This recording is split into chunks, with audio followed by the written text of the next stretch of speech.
In 1939, a single ship carried 937 souls seeking freedom. Their desperate journey would expose humanity's darkest side. In the spring of 1939, as Nazi Germany tightened its grip on Jewish communities, the MS St. Louis departed Hamburg harbor. Parents clutched their children, elderly couples held hands, and young individuals stood alone, all 937 passengers sharing a common hope: survival. They had sold everything they owned to purchase tickets for this voyage. Each passenger carried proper documentation and Cuban landing permits, for which they had paid substantial fees. The ship's captain, Gustav Schroder, wasn't just another Nazi sympathizer.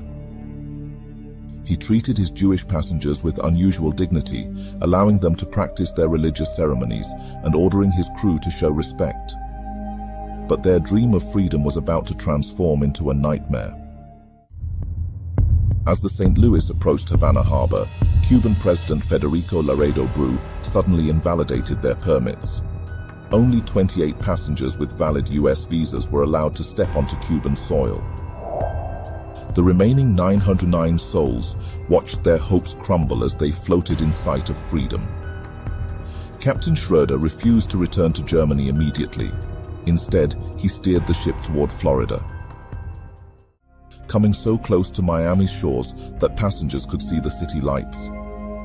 Desperate telegrams were sent to President Roosevelt, begging for mercy. The response? Silence.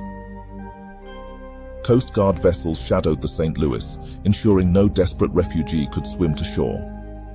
The Jewish passengers' pleas echoed across the Atlantic, reaching Canada's shores. Prime Minister Mackenzie King's government also turned their backs.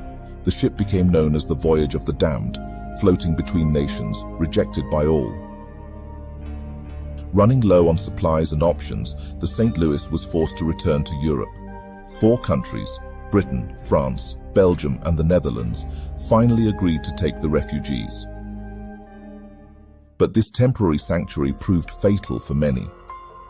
When Nazi Germany invaded these nations, the nightmare the passengers had tried to escape caught up with them.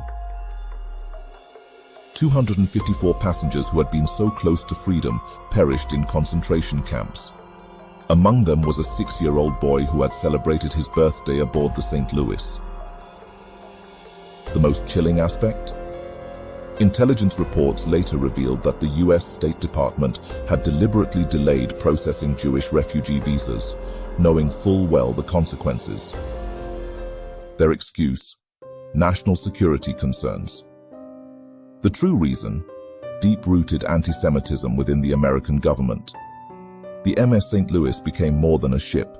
It became a testament to global indifference. While the world watched Nazi Germany's persecution of Jews, nations closed their doors, sealed their hearts, and condemned innocent people to death through bureaucracy and bigotry.